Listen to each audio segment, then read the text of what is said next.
Atlantic Tales with Pat Flynn.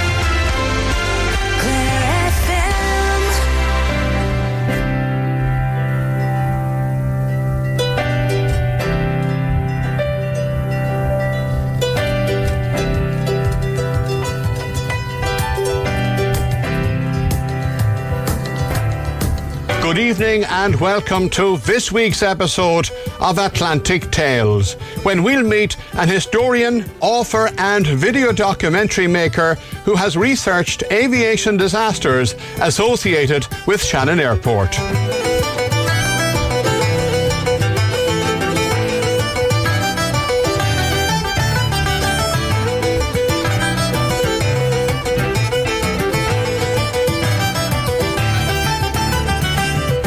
McGarry is originally from Limerick City and worked in aviation most of his life. He had many interests growing up, but aircraft and aviation were his passion, and as a child was a regular visitor to Shannon Airport. He attended the University of Limerick, where he got a degree in business studies, and despite the economic difficulties in Ireland at the time, Peter managed to secure a job with a small aircraft leasing company in Shannon. That was only the beginning of his career, and Peter went on to work with several other aviation companies, including one in the UK. In school, Peter was also interested in history and admits if he could go back in time, he would have studied history and journalism rather than business. But it was that business degree that got him his first job in aviation. I was very, very lucky for a number of years to work with a guy called Paul Morgan, who was the brother of Dermot Morgan, the late comedian. Paul was an aeronautical engineering graduate of Cranwell in the UK, and you learn from every situation, and so I was very fortunate to have met some of the people I met. Did a stint as well with British Aerospace Systems and Equipment, BAE contractors in the UK, which turned out to be very funny because when I was there, it was a radome remanufacture facility, carbon fibre. Very, very interesting. And they were repairing radomes for Hercules aircraft and Panavia Tornadoes, but they were looking to transfer their repair facility into the civil market. So that's why I started working with them. But strangely enough, it was still at a time that the situation in the north wasn't yet resolved. There was no Good Friday Agreement. And being an Irish guy, even though I would think I'm reasonably well spoken, there was always the problem with Whitehall. I could never get a security clearance. So that is one job, literally, because of red tape, I had to walk away from.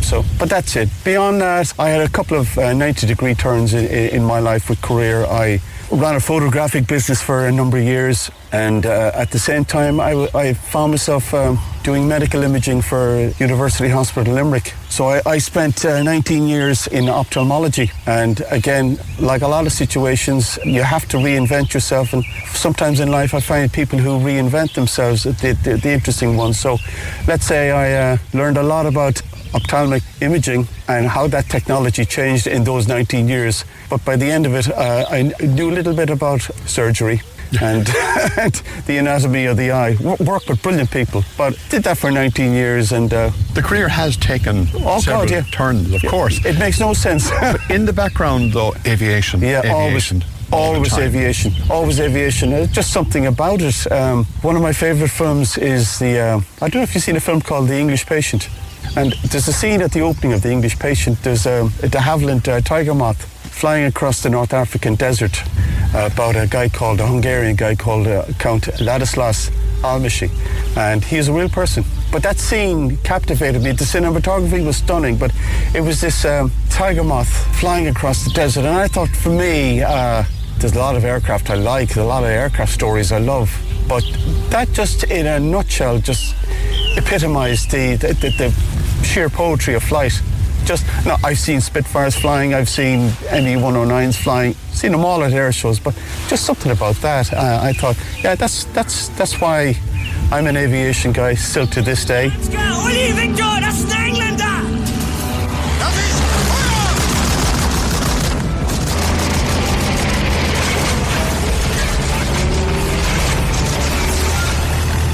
You seem to like the older aircraft, the older war aircraft. Yeah, I lean towards older aircraft. I like history, so obviously I'm going to like older aircraft. And my late dad always was interested in aviation. I have a twin brother. He brought us out to Shannon one day. It must have been, I couldn't have been more than 4 or 5. Probably 1967 or 68. Again, I've given away my age. We're coming out of the airport and he said, I'm going to show you guys something. And he was driving a Wolseley 1662. We don't see too many of them around anymore, except in car shows. I turned on the indicator where the SRS hangar is now, and there was no fence, there was no security, nothing. He drove the car onto the ramp outside the hangar doors, and standing in front of us was, believe it or not, a Lockheed Constellation aircraft. It was Flying Tigers. It was a cargo aircraft. I still remember to this day just getting out and looking at that aircraft, and you could sense, even though I was very young, that this airplane has had its day. This is a thing of the past. But the sheer outline of the Constellation standing in front of me, perched really high on its nose gear, and a fuselage like a dolphin.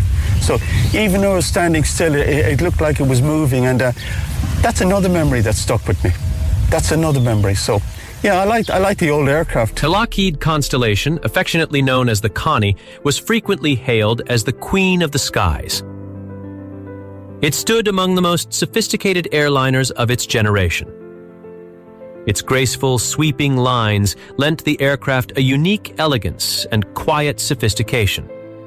The Constellation marked the pinnacle of piston-powered airliners and set new standards in both commercial and military aviation. Was pursuing aviation in any sphere or any field a possibility at all when you were in college? Were there any courses in that side of it? No, there was absolutely nothing then. There's a chair of aeronautical engineering, as far as I know, that operates within UL now. I've got a son who's a mechanical engineer, and when he was looking around, leaving cert year, transition year, brought him out to, I had contacts in Atlantic Aviation, former Lufthansa, and I was absolutely certain that he'd see the scale of the engineering there and go for it, but he didn't. He wanted to plough his own furrow, so it hasn't jumped a generation, let's say. The bug didn't catch with him. My twin brother is like myself. He's just, he'd often come out here, and it was just one day, and there was a Gulfstream 4, I think, an older 4, just warming up its Rolls-Royce Tay engines, and the smell of it. I was like a junkie for the smell of kerosene and the heat of it. And isn't aviation great? I said, yeah, it is great. All through your life, working in different jobs, as we've established, that love aviation, as we said, was there in the background. But you started taking it very seriously. You started researching aviation generally, eventually researching aircraft disasters. Yeah. When did that start? Believe it or not, that started in 1979. We had a neighbour on the North Circular Road, a very, very gifted journalist who's since passed, Arthur Quinlan. And he was an Irish Times chap. He was preparing for the Leaving Cert one night in 1979. People have bad years. 1979 was a really rotten year for me. I was preparing for the Leaving Cert, and we had the local pirate radio on at the time, Big L. And one night they were talking about this, and I thought, this is just unbelievable. And the next thing, Arthur Quinlan rang in the show. He was listening. The first thing he started talking about was where we are today. And Arthur Quinlan was asleep one night on the 25th of February 1960.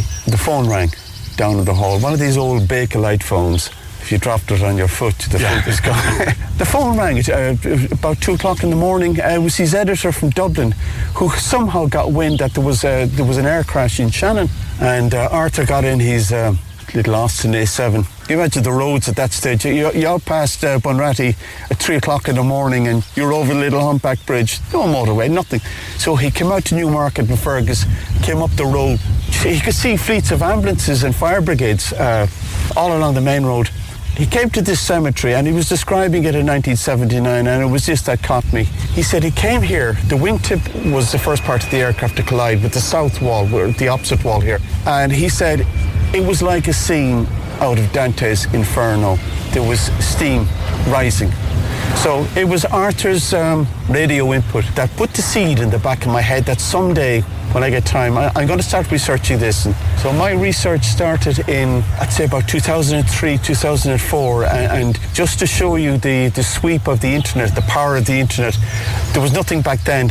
My kicking off point, my launching point, was to go into the Limerick Leader offices. I knew what the dates were. and start going through microfiche and writing notes. You couldn't even do a photograph of what edition of Peter, gone back to the 2003 version, and explain to him just how far this road would take me, and whatever about the road and the history, the people that have been pulled into this orbit, and that my little book, Falling Stars, would find itself read as far as Australia, California, New York, Brazil. That would have astonished me. So I don't have many little victories in my life, but that was a little victory. But the tone of the book changed, and the tone of the research changed as I progressed.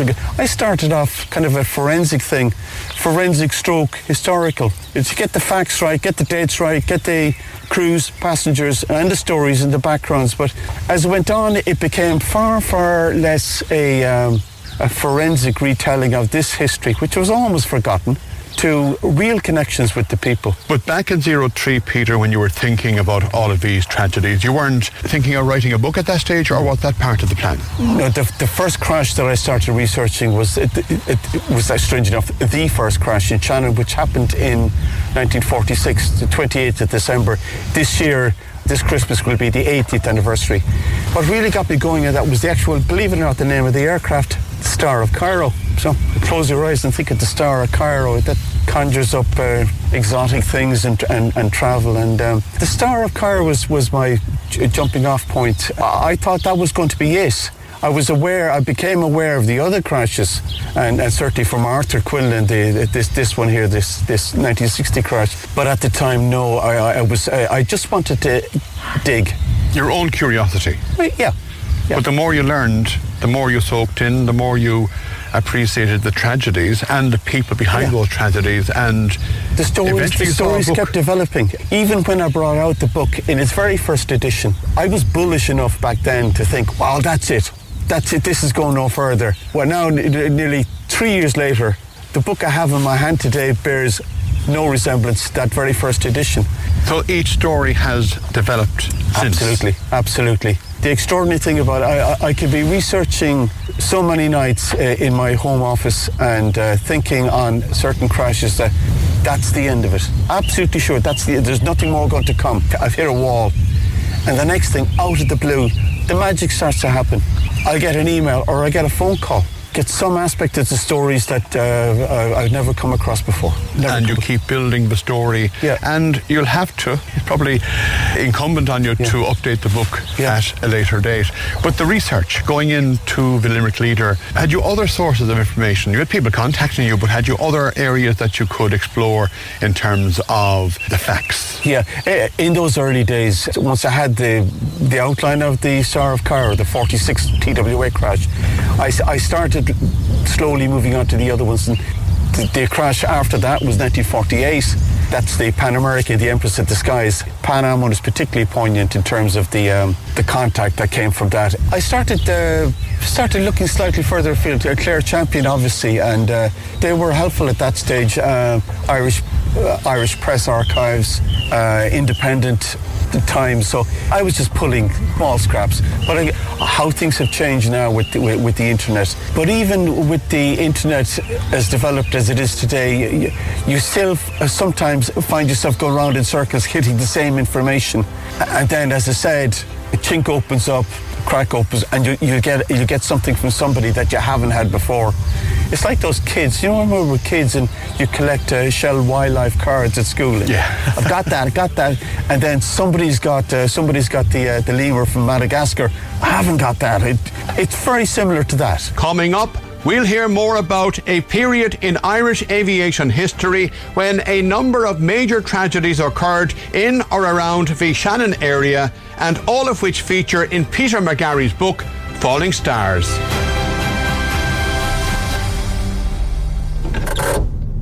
You parked perfectly first try. One smooth.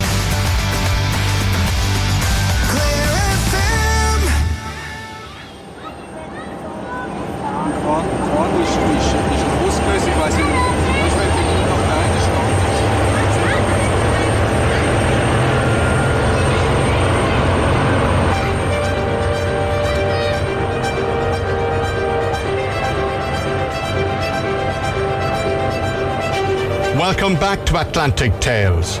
Peter McGarry is from Limerick City and worked for many years in the aviation industry.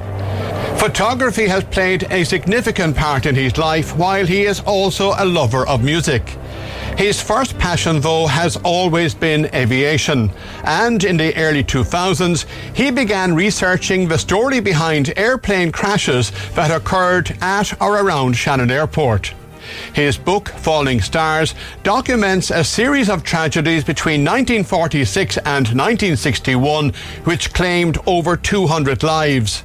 The first major crash at Shannon Airport occurred in 1946. This was TWA, Trans World Airlines, and big character behind it, a guy called Howard Hughes, founded that airline, so it had quite a storied history to it. And Howard Hughes and Lockheed were the people behind the Constellation, it was the Airbus A350 of its time. It was a beautiful airplane. TWA were one of 3 American airlines that were operating the North Atlantic in the years just after the war, and this flight started at Orly Airport. Unknown to them, there was a small error made in a maintenance item, right? It was to do with the altimeters, okay?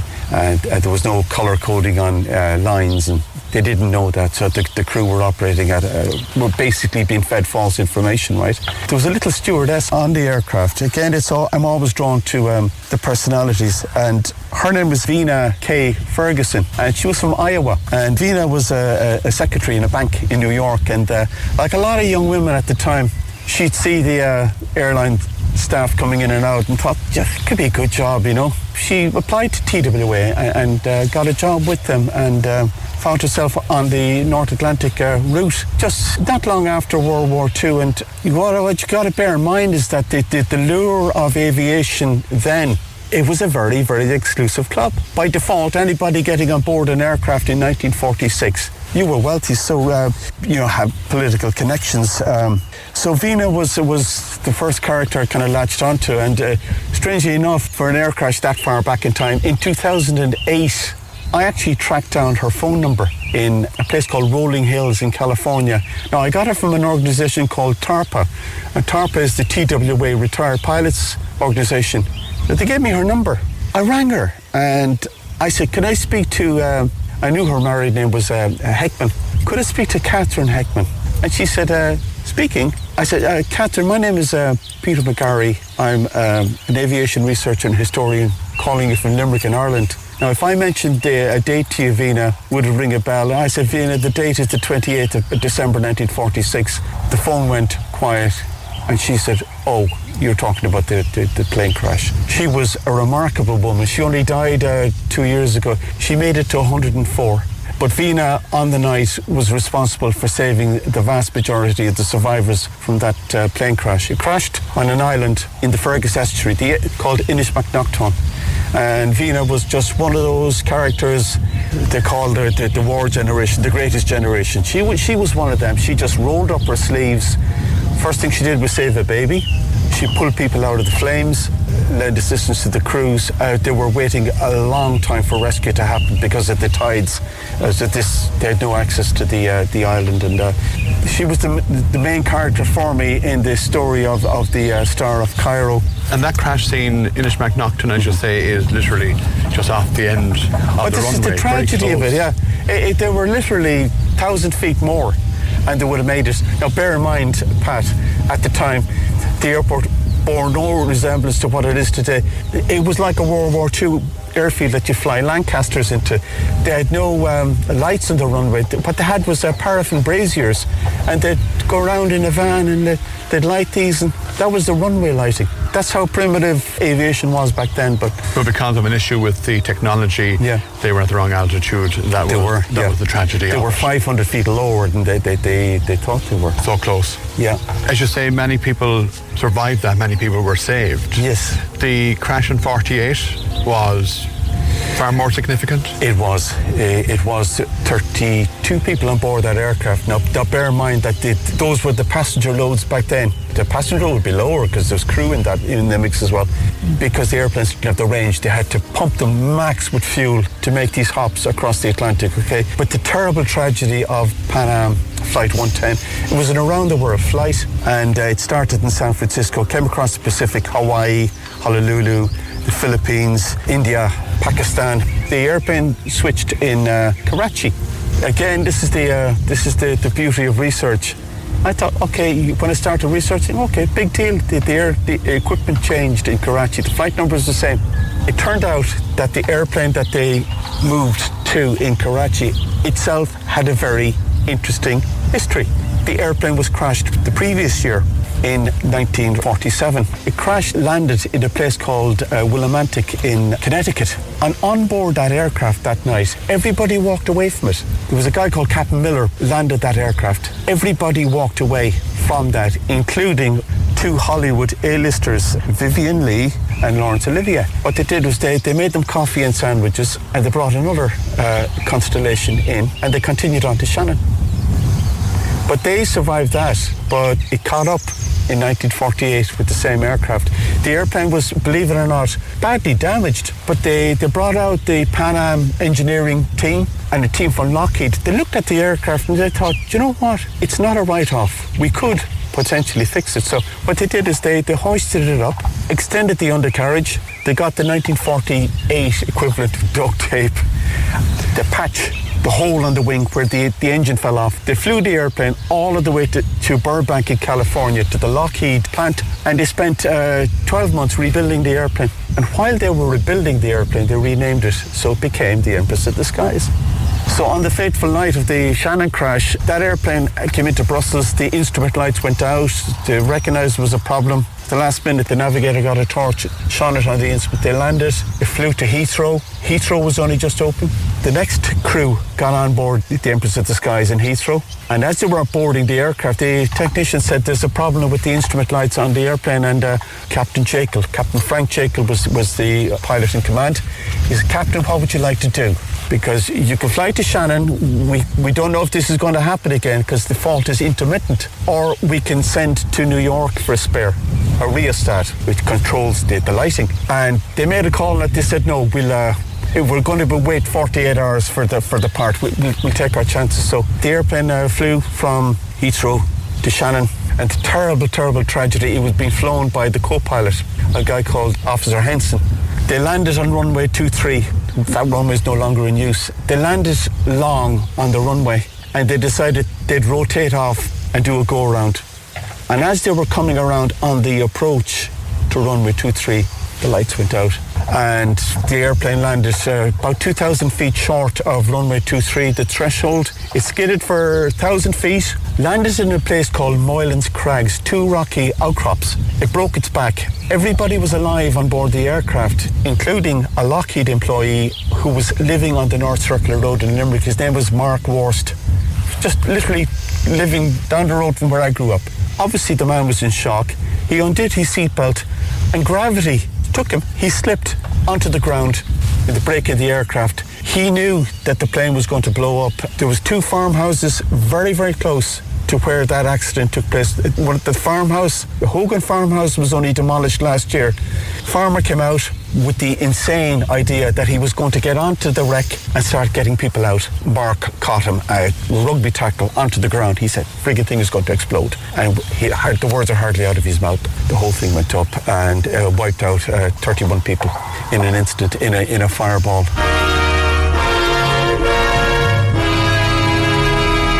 In the muddy Shannon estuary, the KLM Super Constellation airliner Triton lies where it crashed 2 minutes after takeoff from Shannon Airport.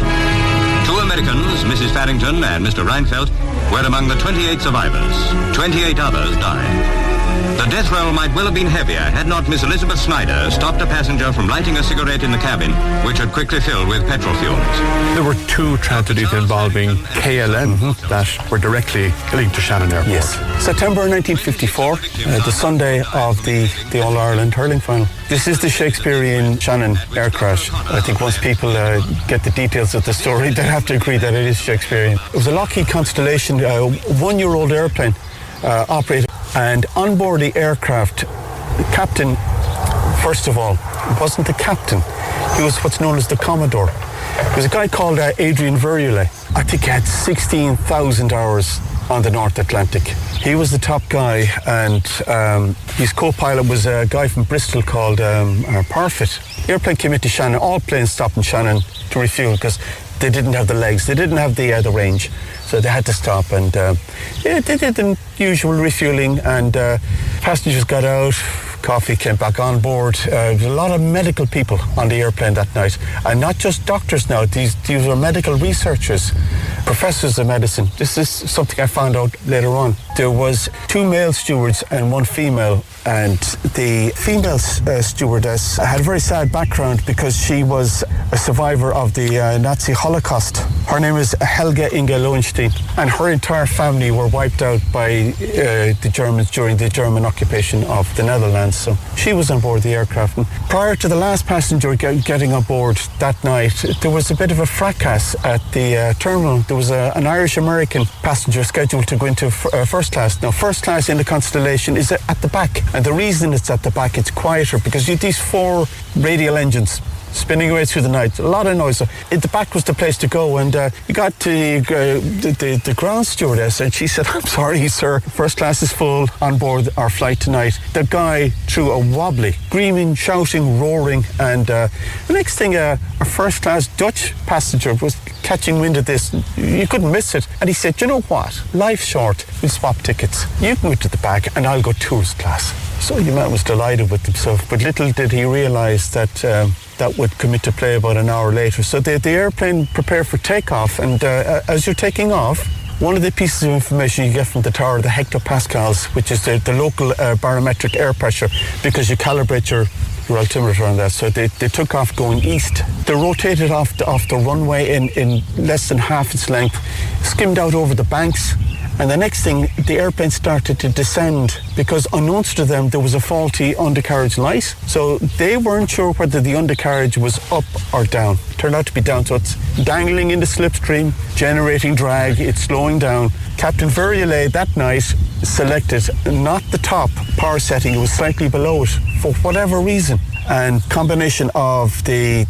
faulty data on the altimeters, undercarriage being out, the airplane descended and made contact with the water at a point called middle ground. Now, middle ground is a mud shoal right smack in the middle of the river. It spun around, it broke its back, and everybody was alive on board the aircraft. The impact, that didn't wipe out people. What did wipe out people was the break in the fuselage, because beneath the fuselage there was an auxiliary fuel tank. So, combination of that, the rear of the aircraft started to dip further into the water. The front of the fuselage was slightly higher. So literally the tide in the cabin started to come in, and it was being percolated with petrol. So they started to asphyxiate. The 2 stewards and Helga Inge Lowenstein, they tried to get the back door of the aircraft open, but they couldn't do it. So they all drowned. Everybody in first class drowned. Passengers up the front, there was a female journalist, Elizabeth Snyder, from New York, and she was there, and she survived the crash.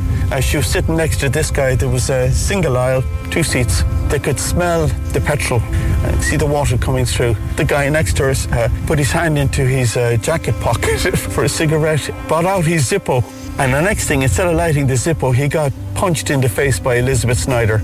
The cigarette and the Zippo went flying. She didn't like doing it, but she had to do it. She almost knocked him unconscious with that, okay? Anyway, the big drama was that up front in the cockpit, the electrics went out. Radio was inoperative. The radio started to go underwater, so they couldn't get off a distress call. There was some suspicion in the airport. There was a customs worker, a guy called Carney, who watched the takeoff, and if you watch a Lockheed Constellation taking off at night, it's spectacular because they have what's known as an energy recovery system on the engines. It's a kind of a supercharger. So you get 5-6 foot long flames pouring out of the back of the aircraft. It was normal at the time. Passengers expected this. He was looking at this, and there was the customs hall between himself and what had been the path of the aircraft taking off over the estuary. He saw it on one side, he didn't see it on the other. He was expecting lights, it was a clear night, he didn't see it, so that started off a chain of concern.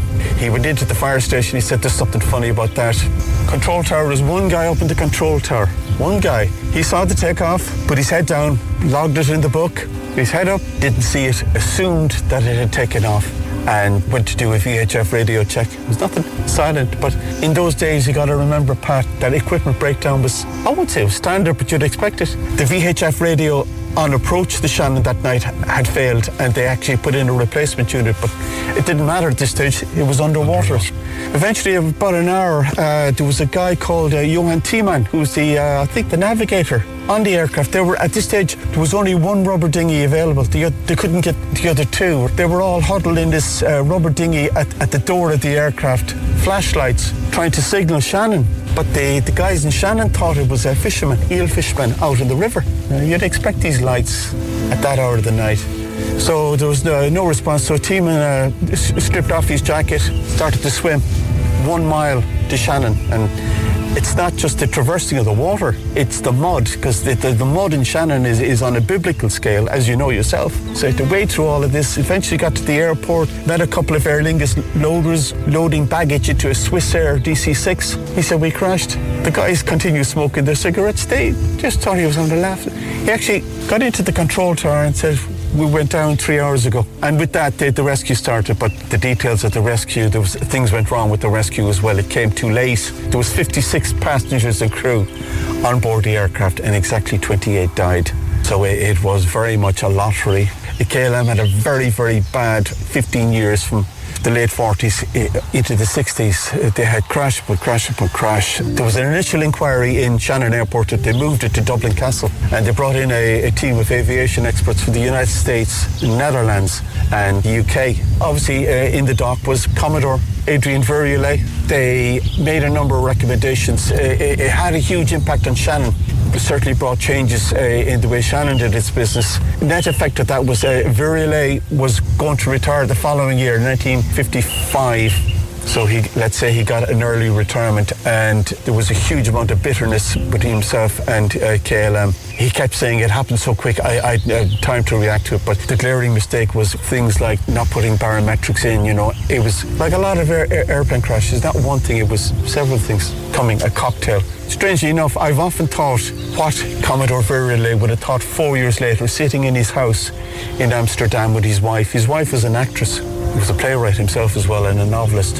What would he have thought 4 years later when another KLM Constellation called the Hugo de Groot took off from Shannon and was lost 20 minutes later out over Galway Bay with the loss of 100 souls? What would he have thought? And also, what would he have thought about the broader picture with his airline, the big sweep of those 15 years? The one air crash that came up in my research, in particular with KLM, mind-boggling in the former Dutch East Indies. It was a flight that was headed for Manila, and they took off. The captain of this aircraft, I think, was called the Neutron. He had a colleague on the ground in the airport about to retire, and what he wanted to do was a wing wave, and he came around 60 seconds after takeoff, about to do the wing wave. He flew the aircraft into the sea, only about 200 feet from the shore, and almost wiped out the whole lot. I think there was 70 or 80 people killed in that. But that was one of many KLM incidents in the time. But the Hugo de Groot was particularly poignant to lose everybody. Coming up, we'll hear about Shannon's worst airplane crash and the story of the Italian plane that ploughed into a cemetery just moments after takeoff. Don't wait on Peter McGarry has been involved in aviation in one way or another all his life. From working in the aircraft leasing industry to researching and writing about airline disasters, aviation has been a life passion. Peter's video documentaries and his book Falling Stars delve deep into the many tragedies that occurred in or around Shannon Airport between 1946 and 1961. While some information had been available to Peter from national and local media sources, his research took him further beyond this, interviewing eyewitnesses, survivors or their families. Peter has always made a point of making his coverage about the people central to each of the tragedies. There was a 15-year period just after the Second World War when a series of incidents occurred in County Clare, including one of Ireland's worst airplane crashes at Shannon Airport. September 1961, President Airlines was an American airline. They were operating a small fleet, 3 DC-6 aircraft, and the DC-6, if you consider the time frame, it was a venerable airplane. It was a terrific airplane, but the jet age was just starting to creep in, and a lot of American airlines were moving to DC-8s, the early versions of the DC-8s and 707s, which are quite inefficient airplanes themselves, but the jet age was coming. There was a lot of aircraft that were available to be picked up, and so President Airlines was incorporated, and they leased 3 DC-6s from an aircraft leasing company in Hollywood in California. They weren't doing any scheduled work. What they were doing was MATS flights, that's MATS, which is auxiliary airlift for the US Air Force and Army. So it was a huge contingent of American military in Germany at the time. But they were also doing ad hoc charters. So we get to 1961 September, and on the fateful night there was 2 President Airline DC-6s on the ground. One of them came from Paris, and on board that aircraft were a bunch of physics students. There was an Austrian stewardess, and her name was Erika Urban. And Erika was 22 years of age at the time. She had a sister called Edith, and they were living in Long Island in New York. And the 2 girls were leaving the airline at the same time.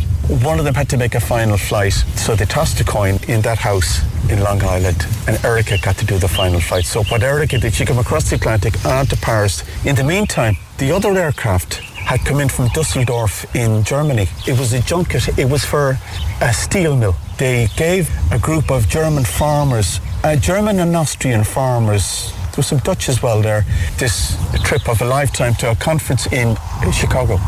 And they were to visit farms out there just to see methods, farming methods, agriculture. Erika's uncle, Joseph Bachbauer, was on that flight. Joseph got on Erika's flight to charter for the farmers. He was running a little hotel empire, which still exists to this day. And Erika was going to study hotel management. She had enough of President. She knew that the airline were paying their landing fees and their fuel in dollars. They had suitcases of dollars on board the aircraft because they couldn't get lines of credit because it was starting to catch up with them. The captain that night was a guy called Edward Tonneson, who was from California. They took off in pretty bad conditions, and it took off on runway 24, which is the modern runway. It wasn't extended at the time. Went out over the runway threshold, it cartwheeled and went straight into a place called Barley Harbour, and sadly the odd other crew and passengers wiped out.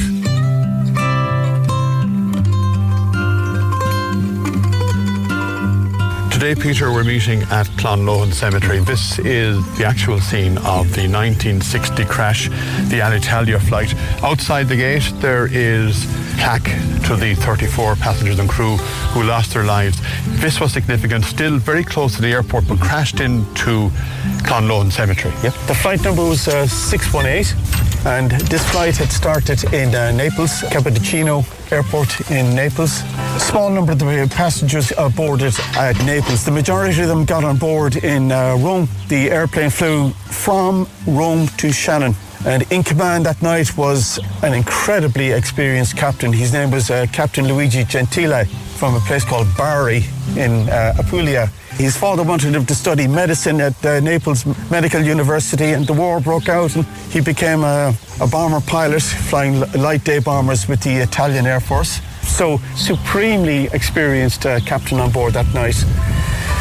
So one of those flights that would have had to stop in Shannon to refuel before it would make the transatlantic jaunt. Exactly. And Shannon, a very short distance from us here. Yeah. We're in the grounds of the graveyard in Clonlohan and the old chapel there as well. And the plane crashed here. It did, yeah. If we just come over here. This is a recent addition to the cemetery. They say outdoor masses every now and again, and you can see beneath the pedestal, you can see the headstone propping it up on both sides. It's 3 parts of it there. The airplane impacted the south wall of the cemetery. This wall was removed completely, and it proceeded to head, bear in mind it's moving at nearly 200 miles an hour. You can only try to imagine that. The energy tied up in that, 7,000 gallons of fuel on board.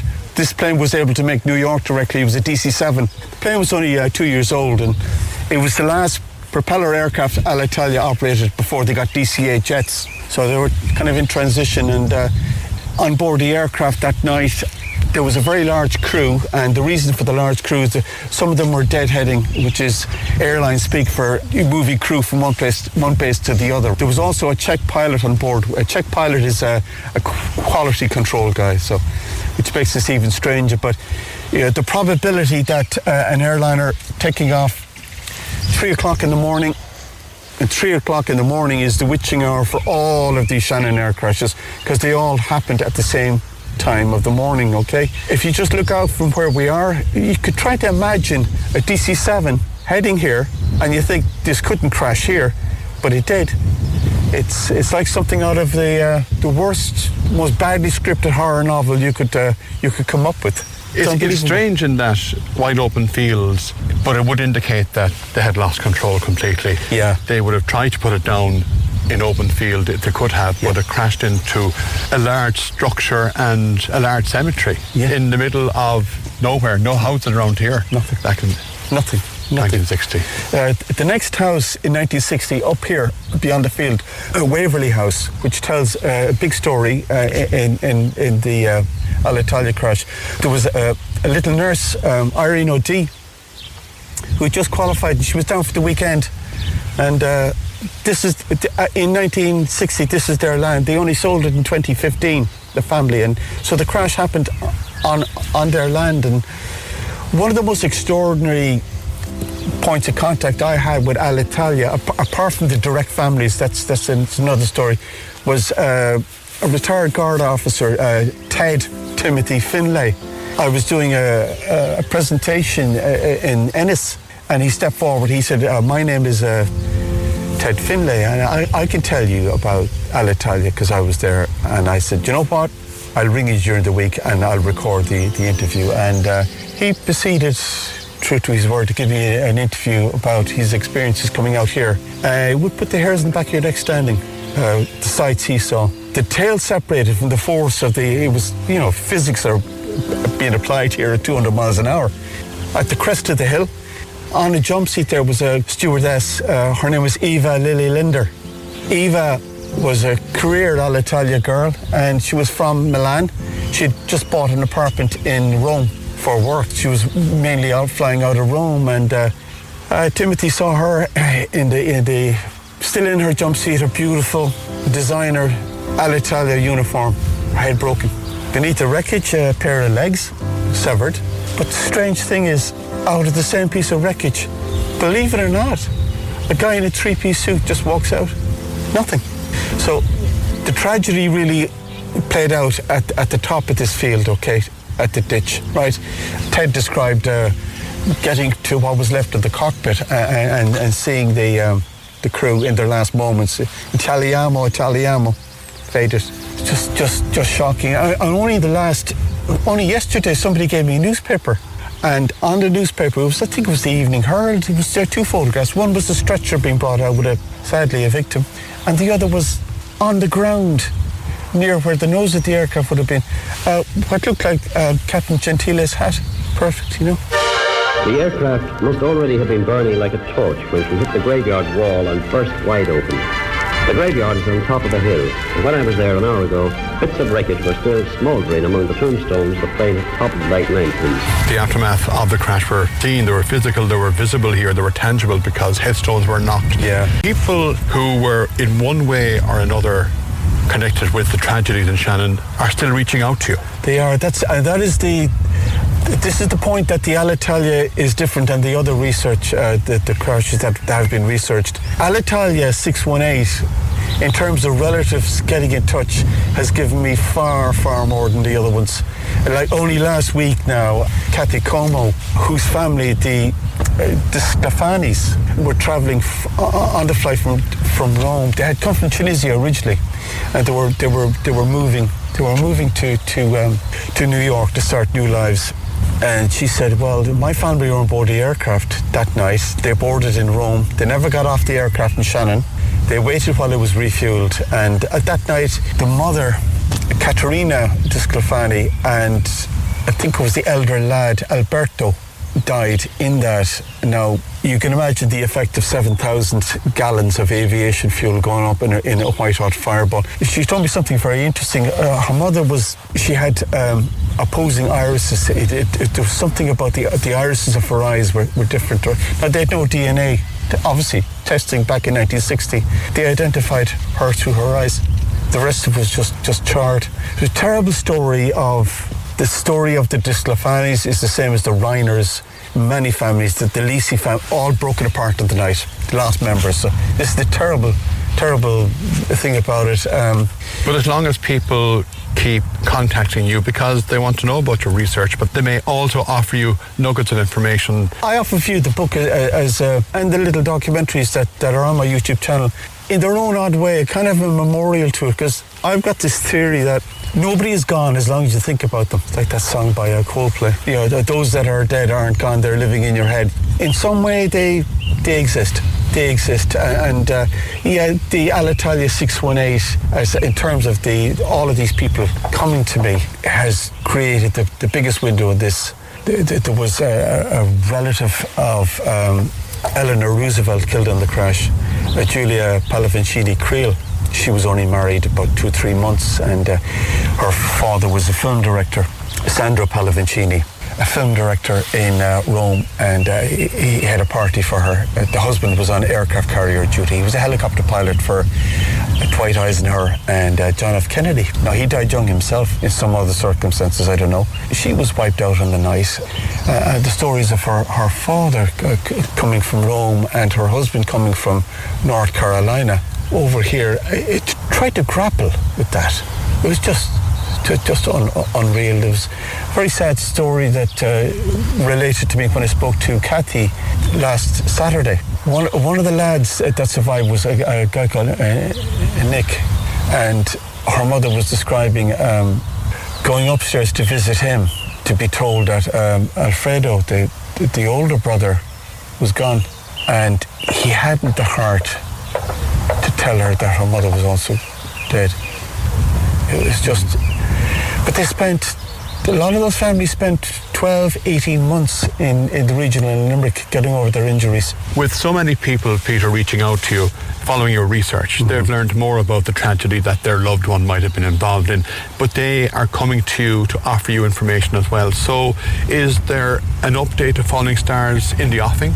Well, I think after the next couple of weeks, certainly, and the recent contacts, somehow I feel it incumbent on myself to have the book that encapsulates the story as complete as I can make it. So the answer to the question is, yeah, there will be. I do a lot of the typesetting myself. I have a very, very good printer behind me, a fantastic lady, Lauren, who has given me huge help. But a lot of the graft and the updates I do myself.